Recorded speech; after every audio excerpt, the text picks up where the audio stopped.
Thom Hartmann here on the news. You need to know this. Living as an undocumented immigrant in this country is a civil infraction, not a criminal act.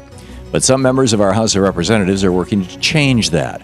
According to the Think Progress blog, the bipartisan immigration bill that is coming together in the House would force all undocumented immigrants to plead guilty to breaking the law and serve at least 5 years of probation. This probation requirement would even apply to the Dreamers who were brought to this country as children. One GOP congressional aide said the probation would be, quote, similar to how judges handle small drug crimes, end quote. So, in order to get Republicans to stop whining about amnesty, this proposal would treat undocumented immigrants like drug dealers. In addition to insulting and stigmatizing the 11 million immigrants currently living in our country, this proposal would be a huge waste of the tax revenue collected during the legalization process. Instead of the additional funds being used to pay off debt, invest in our infrastructure, or simply run our government, the money would be spent processing 11 million people through our criminal justice system and then monitoring them for 5 years after that. This is a horrible idea on every level. Treating immigrants like drug dealers is inhumane, and it goes against everything that our country was created for. And our court system can't focus on real criminals when judges are busy processing 11 million brand new cases. Instead of criminalizing those who want to call themselves Americans, let's fix our broken legal immigration system and create a real path to citizenship for people who came here looking for a better life. In screwed news, even after getting a voucher to allow Governor Rick Scott to privatize Medicaid, Florida still wants to screw over the poor. Last Friday, the Republican-controlled Florida State House rejected federal funding for their Medicaid expansion. Instead, they want to open the state up to more private insurance carriers. Under the guise of containing health costs, for which they just rejected funding, the Florida House decided to provide a flat $2,000 a year insurance subsidy instead of allowing more people to enroll in Medicaid. Under President Obama's plan, people earning up to 133% of the poverty level would be eligible to enroll in Medicaid, but Florida Republicans think that's too generous. To be clear, the poverty line for a family of four is only $23,500 a year. Under the Florida Republican plan, those families will now have to select a private high-deductible plan, which means less health care and more out-of-pocket expenses. So where are these so-called compassionate conservatives? If Florida Republicans think it's so easy to raise a family on poverty wages, they should try doing this so themselves and try to cover the cost of corporate health care while they're at it.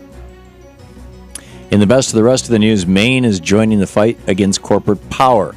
That state may soon become the 13th in our nation to support a constitutional amendment to overturn the 2010 Citizens United decision. Today, State Senator Richard Woodbury will introduce a bill that directs Maine's congressional representatives to support Bernie Sanders' Saving American Democracy amendment. That amendment would prohibit corporate spending in all elections, allow Congress to regulate political contributions, and constitutionally affirm that corporations are not people.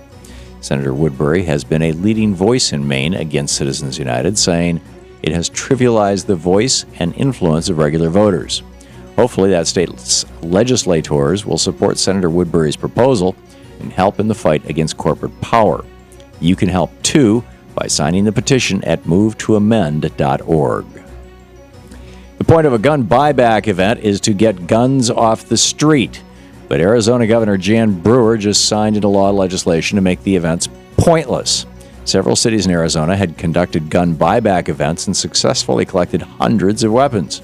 To ensure those weapons didn't make it back into the hands of criminals, they were going to be destroyed by local police departments.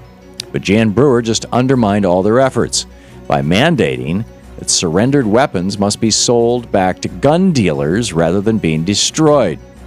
Arizona already had a law on the books requiring seized guns to be resold, but cities and counties argued that guns collected at buybacks didn't fall under that law because they were voluntarily surrendered. Democratic lawmakers in that state say that Brewer's stricter mandate undermines local control and goes against the wishes of people who surrendered weapons to keep them off the streets. In addition to the resale legislation, Governor Brewer also signed a law that prohibits local towns and cities from collecting or storing any information about individuals who purchase or sell guns.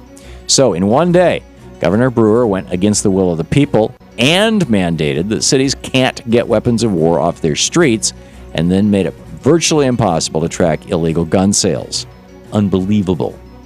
And finally, there's great news for those of us who hate doing laundry. As an American clothing firm known as Woolen Prince has created the first self-cleaning shirt. Well, kind of. The shirt is made up of a special wool fabric that can go months without being cleaned and never needs to be ironed. Inventors say it can be worn for 100 days before needing to be washed because the fabric is naturally resistant to odors. They say the innovative fabric is also especially designed to regain its original shape, even when stuffed into a gym bag at the end of the day.